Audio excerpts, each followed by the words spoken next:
सोचिए जरा, एक सुबह कोई उठे और उसे पता चले कि उसका वोट देने का अधिकार, उसकी आवाज एक सॉफ्टवेयर की गड़बड़ी की वजह से उससे छीन ली गई है। नहीं, ये किसी साइंस फिक्शन फिल्म की कहानी नहीं है, ये पश्चिम बंगाल में लाखों लोगों के लिए एक हकीकत है। आज हम उसी एल्गोरिदम के पीछे की कहानी को समझने की कोशिश करेंगे, जिसने लाखों लोगों के लोकतांत्रिक भविष्य पर एक गहरा सवालिया निशान लगा दिया है।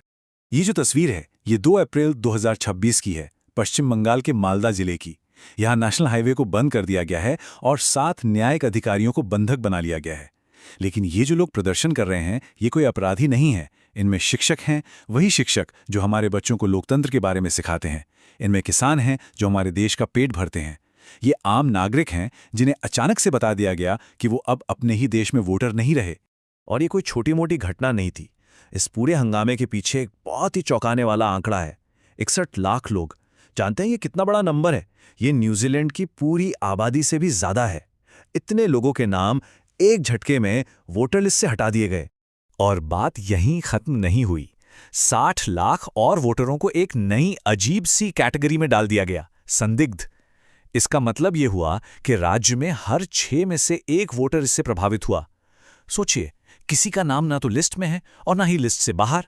उसे बस एक ब्यूरोक्रेटिक लिम्बो में छोड़ दिया गया है, ये जाने बिना कि क्या वो अपने भविष्य को तय करने में कोई भूमिका निभा भी पाएगा या नहीं। तो ये सब हुआ कैसे? इसकी वजह क्या थी? खैर, आधिकारिक तौर पर इसे विशेष गहन संशोधन यानी SIR कहा गया। ये वोटर लिस्ट को साफ करने की एक प्रक्रिया थी। और इस पूरी प्रक्रिया के सेंटर में था एक सॉफ्टवेयर, एक एल्गोरिदम, जिसे लाखों लोगों की किस्मत का फैसला करने के लिए मैदान में उतार दिया गया था, वो भी बिना किसी खास जांच पड़ताल के। इस प्रक्रिया ने एक बिल्कुल नई कैटेगरी बना दी, संदिग्ध मतदाता। मतलब आपका नाम लिस्ट में है ना लिस्ट से बाहर, बस बीच में लटका दिया गया है। देखिए, 1952 के बाद से 13 बार वोटर लिस्ट में सुधार हुए हैं, लेकिन ऐसी कैटेगरी पहले कभी नहीं थी। ये लोगों पर शक करने का एक नया ही लेवल था, जो उन्हें अपने ही लोकतंत्र में एक बाहरी व्यक्ति जैसा महसूस करा रहा था। और किसी को संदिग्ध मानने की वजहें क्या थीं? सुनेंगे तो शायद हंसी आएगी।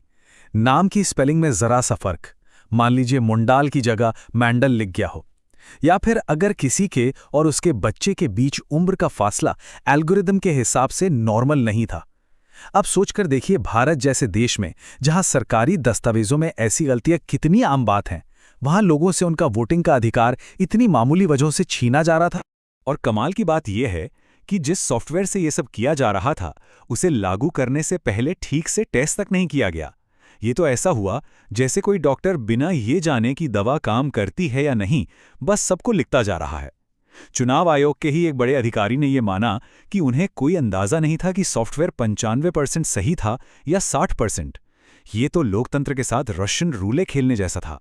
तो ठीक है, इस पूरी प्रक्रिया के आधिकारिक मकसद क्या बताया गया और जमीन पर इसका असली असर क्या हुआ? चलिए, इरादे और असलियत के बीच की इस खाई को देखते हैं और ये समझने की कोशिश करते हैं कि डेटा असल में क्या कहानी बताता है। सरकार का कहना था कि इसका मकसद अवैध बांग्लादेशी अप्रवासियों को वोटर लिस्ट से हटाना है।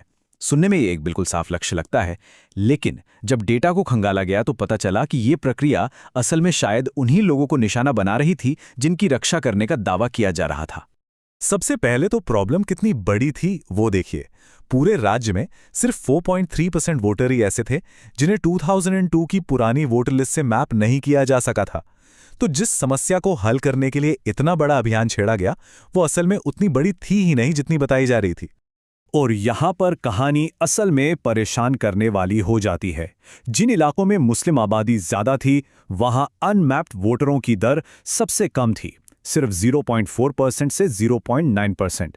लेकिन जिन इलाकों में बांग्लादेश से आए हिंदू शरणार्थी यानी मतुआ समुदाय के लोग रहते थे, वहां ये दर 9.47% थी, जो राज्य के औसत से दोगुनी से भी ज्यादा थी। तो अगर मकसद घुसपैठियों को हटाना था, तो डेटा तो बिल्कुल उल्टी कहानी कह रहा है।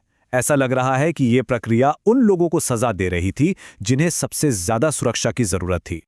ये सिर्फ आंकड़ों की कहानी नहीं है, ये उन लाखों लोगों की कहानी है जिनके लोकतांत्रिक अधिकार को सवालों के घेरे में डाल दिया गया। और इसमें हर तबके के लोग शामिल थे, जो ये साबित करता है कि ये एल्गोरिथम कितना अंधा और कितना खतरनाक था।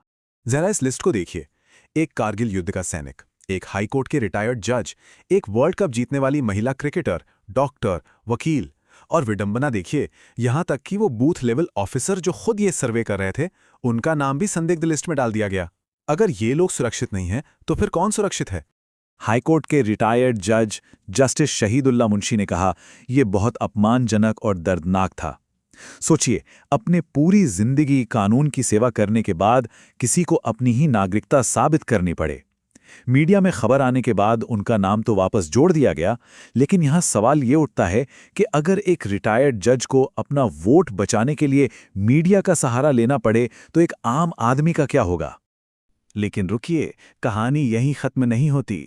जहां एक तरफ असली वोटरों के नाम काटे जा रहे थे, वहीं दूसरी तरफ कुछ और भी चल रहा था। एक ऐसी प्रक्रिया जो पूरे सिस्टम की ईमानदारी पर ही सवाल खड़े करती है। आरोप ये भी लगे कि फॉर्म 6 का इस्तेमाल करके बिहार और उत्तर प्रदेश जैसे दूसरे राज्यों के हजारों लोगों के नाम बंगाल की वोटर लिस्ट में जुड़े जा रहे थे। इसके वीडियो सबूत भी सामने आए, जिनमें कथित तौर पर बीजेपी कार्यकर्ता थोक में फॉर्म जमा करते दिख रहे हैं। ये सिर्फ एक एडमिनिस्ट्रेटिव एरर नहीं है, ये वोटर लिस्ट में हेरफेर करने की एक सोची समझी कोशिश हो सकती है। और जब डेटा को और गहराई से देखा गया तो शायद सबसे परेशान करने वाली तस्वीर सामने आई। रानीनगर विधानसभा क्षेत्र में जहां हिंदू बहुल बूथ थे, वहां सिर्फ 3% वोटरों को संदिग्ध माना गया।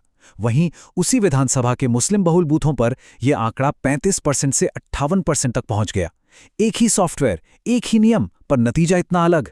ये एक साफ इशारा है कि एल्गोरिदम निष्पक्ष नहीं था, बल्कि शायद धार्मिक आधार पर भेदभाव कर रहा था। और तो और, जब आखिरी वोटर लिस्ट जारी की गई तो उसे जानबूझकर ऐसी पीडीएफ फाइलों में डाला गया जिन्हें ना तो सर्च किया जा सकता था और न ही जिनका आसानी से विश्लेषण हो सकता था। ऐसा लगा मानो चुनाव आयोग सच को छिपाने की कोशिश कर रहा हो। लेकिन ऑल्ट न्यूज जैसी संस्थाओं ने, जो सच को सामने लाने के लिए काम करती हैं, मैन्युअल रूप से इस डेटा को प्रोसेस करके जनता के सामने रखा। ये आज़ाद पत्रकारिता की ताकत को दिखाता है। तो अब सवाल यह है कि जिन लोगों के नाम काट दिए गए हैं वो क्या कर सकते हैं और इस लड़ाई में आगे क्या उम्मीद है। चलिए देखते हैं कि वो अपने अधिकारों के लिए कैसे लड़ सकते हैं। अगर कोई पश्चिम बंगाल का वोटर है और इस प्रक्रिया से प्रभावित हुआ है, तो यहाँ कुछ कदम दिए गए हैं जो वो उठा सकता है। सबसे पहले, चुनाव आयोग की वेबसाइट पर अपना नाम जरूर चेक करें। अगर नाम कट गया है तो ऑनलाइन या ऑफलाइन अपील की जा सकती है।